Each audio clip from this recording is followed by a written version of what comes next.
Hi guys, you're welcome to my channel. So in this video I'll be showing you an interesting way of making a cowl neckline. Okay, so this is just a simple blouse with a beautiful neckline without a zipper at the back. Okay, so I'll be drafting the back first. So this is the bust point. I'll measure the bust point, then I'll go on and measure the waistline and also the top length with 1 inch for hemming. That's the waistline, and I'm going to roll it like this. Then I'll measure the neckline, 3 inches for the neck width and 7.5 for the shoulder. Then come down by 1 inch in order to create the shoulder slope. So now I'm going to create the armhole. So just make sure whatever I have at the shoulder is the same thing at the upper chest line. So I'm going to create the armhole like this. Okay. Then I'll find the midpoint of this line. I'll mark the midpoint, then come in by 3/4 inch. Like we said, this method is for the front pattern because I'll be using the same pattern for both front and back, but I'll make sure I differentiate it. So this second armhole now using the blue marker is for the back. Okay, so I extended the neckline to 3.5 instead of the 3.5. You can make it 3.5 4. Then the neck depth is 1.5. So this is the back. So it's going to be I for the back. So this is 1.5 for the back neckline. Okay, so this is it. Then I'll go on and fix in my bust round divided by 4. I'll mark it, that's 8 3/4.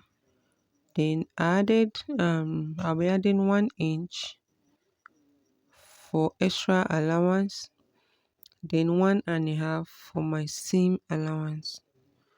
Like I said, no zipper, so it's going to be free. Then I'll fix in 1/4 of my waist round also, then add 1 inch for ease, then 1.5 for seam. Then going to the top length, I'll add 1/4 of my hip round plus 1 inch for ease, then 1.5 inches for the seam allowance. Then I'm connecting it this way. So that sharp waist, I'm going to blend it to have a smooth curve. Okay, so at the base there too, I'm going to create this curve. Okay, so that part is optional. And I'll go ahead and cut it out. Remember I said I'll be using the same pattern for both front and back. So we need to cut out the back pattern first.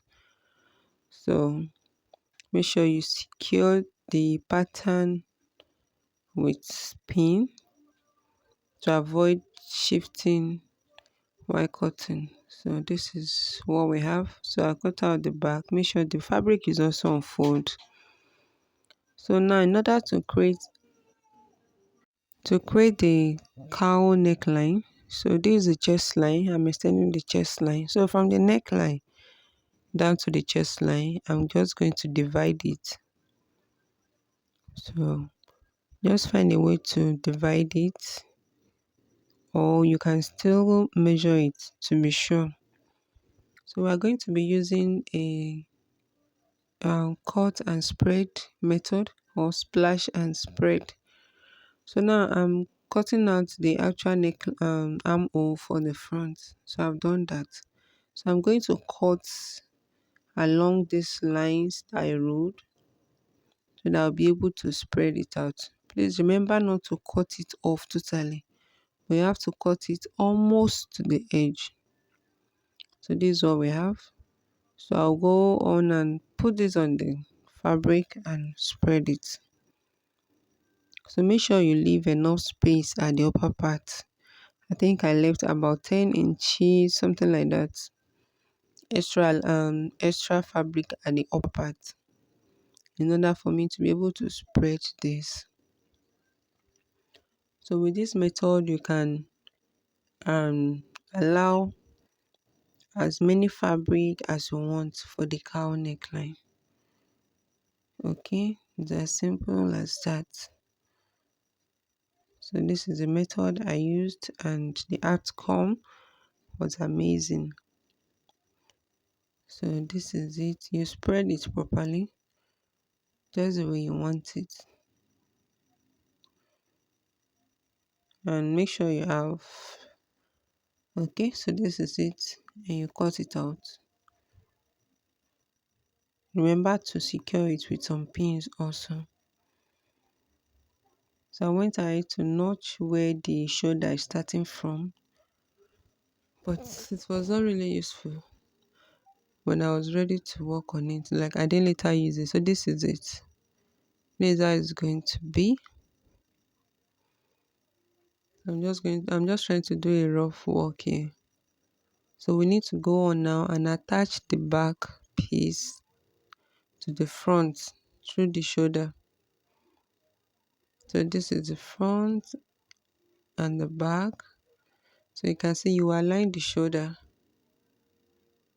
Okay, so this is how it's going to be. Remember, no definite neckline for the front. So you can either pleat the shoulder, the front shoulder, to rhyme with the back, or you gather it. So it depends on the method you want. You can pleat it over or you gather.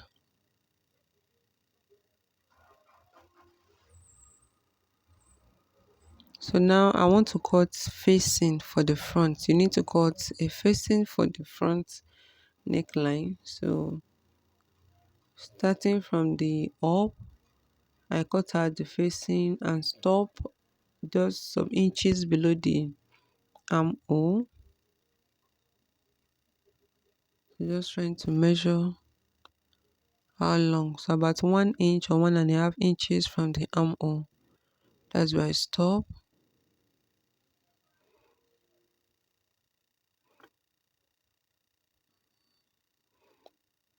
It's just to give you the clean finishing. Okay. So and also the back, I cut out facing for the back, but the back facing is just going to be a small one. It's not as wide as the one for the front. So this facing is to allow you to have a, a clean neckline.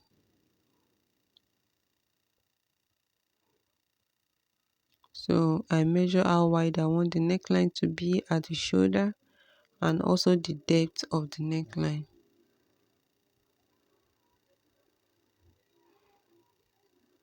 I cut out the neckline and also trace out how wide it's going to be. So the facing for the back is just as simple as that. So you go on and put the two together, right side facing right side, and stitch the neckline. Then when you are done, you turn it over and give it a good press. Okay, so now I've joined the facing of the front to it. So you place the right side to right side also, join it and you turn it over. And I've also attached the one for the back also. Okay, so now I need to join the shoulder together, the front shoulder and the back shoulder.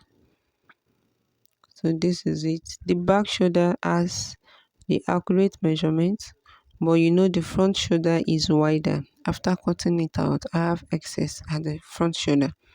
So I went ahead to, like I said, you can gather it, as in you can pleat it over, or you just gather the excess from the front. So I went ahead to gather my front shoulder. This is it. So I'll just spread it out evenly so that it can align with the back shoulder.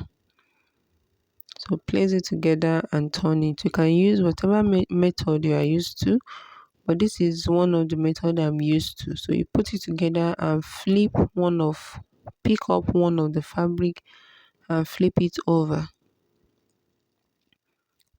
just like this. I have a tutorial on how to join your dress or your top at the shoulder, and it will look beautiful and clean. So you're going to stitch. So you do this, repeat this method for the second shoulder also. So this it. I'll also do the same thing for the second shoulder. You place them right side to right side of the front fabric to the right side of the back, and attach this shoulder.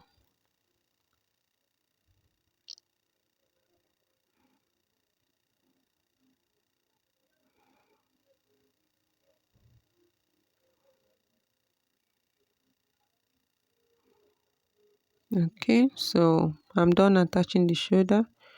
So you can see the shoulder is settled.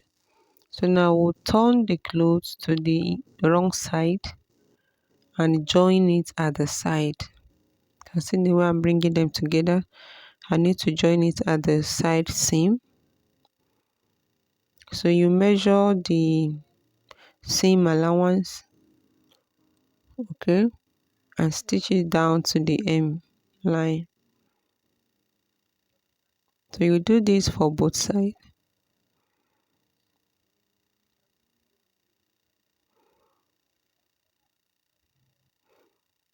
Okay, so after this you go on and fix the hemming. Okay, so when I'm done, and this is what I have, you also go on and fix in your desired sleeve. So thank you for watching. I'll see you in my next video. Thank you. Bye.